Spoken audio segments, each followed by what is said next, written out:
তবে বাংলাদেশের জাতি হিসাবে আমাদের সেফ এক্সিটের প্রয়োজন আছে। যারা এই সরকারে আছে, পরবর্তী সরকার স্বাভাবিক নিয়মে তাদের সেফ এক্সিটের বিষয়টি ভাববে।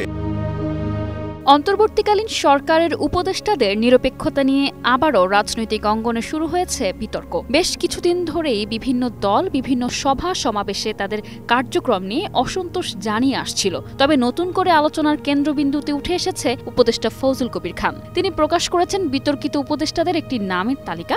এই ঘটনার পর থেকেই রাজনীতির অঙ্গনে শুরু হয়েছে তীব্র আলোড়ন। কারা আছেন সেই তালিকায় আর কি কারণে তাদের নাম উঠে এলো, সেসব বিষয় নিয়ে চলছে নানা ব্যাখ্যা বিশ্লেষণ।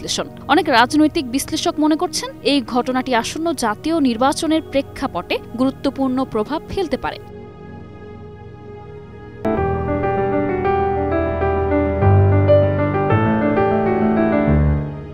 অন্তর্বর্তীকালীন সরকারের উপদেষ্টা ফজলুল কবির খান শুক্রবার নিজের ফেসবুক পোস্টে এই বিতর্কের বিষয়টি তুলে ধরেন। তার সেই পোস্টে তিনি লিখেন, প্রধান উপদেষ্টার সঙ্গে ৩টি রাজনৈতিক দলের বৈঠকে উপদেষ্টাদের নিরপেক্ষতা নিয়ে প্রশ্ন উঠেছে। এমনকি একটি দলের তালিকায় তার নিজের নামও রয়েছে। ফজলুল কবির খান তার আত্মপক্ষ সমর্থনে বলেন যে তিনি পক্ষপাত দুষ্ট চিন্তা করতে বা সিদ্ধান্ত গ্রহণে অভ্যস্ত নন এবং সবসময় কোনো অনুরাগ বিরাগের বশবর্তী না হয়ে সরকারের সিদ্ধান্ত নিয়েছেন।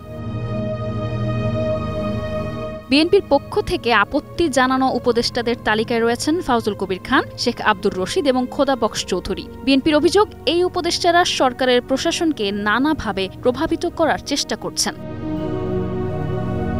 অন্যদিকে জামায়াতে ইসলামী বাংলাদেশ ৩ জন উপদেষ্টার ব্যাপারে সতর্ক করেছে। এই উপদেষ্টারা হলেন অর্থ উপদেষ্টা সালেউদ্দিন আহমেদ, আইন উপদেষ্টা আসিফ নজরুল এবং পরিকল্পনা ও শিক্ষা উপদেষ্টা ওয়াহিদুদ্দিন মাহমুদ। জামায়াতের অভিযোগ, এই উপদেষ্টাদের সঙ্গে একটি বৃহৎ দলের সুসম্পর্ক থাকায় আগামী নির্বাচনে নেতিবাচক প্রভাব পড়তে পারে।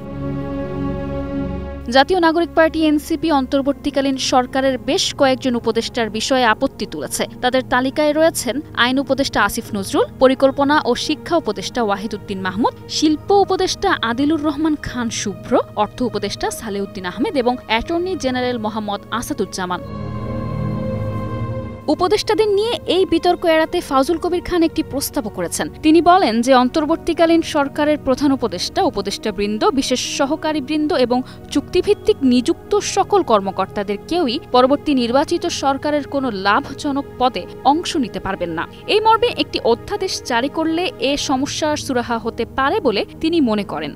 তবে শর্ত থাকে যে নির্বাচনের তফসিল ঘোষণার আগে যারা অন্তর্বর্তীকালীন সরকার থেকে পদত্যাগ করবেন তাদের ক্ষেত্রে উপরোক্ত বিধান প্রযোজ্য হবে না। ফজলুল কবির খানের এই প্রস্তাব রাজনৈতিক মহলে নতুন আলোচনার জন্ম দিয়েছে।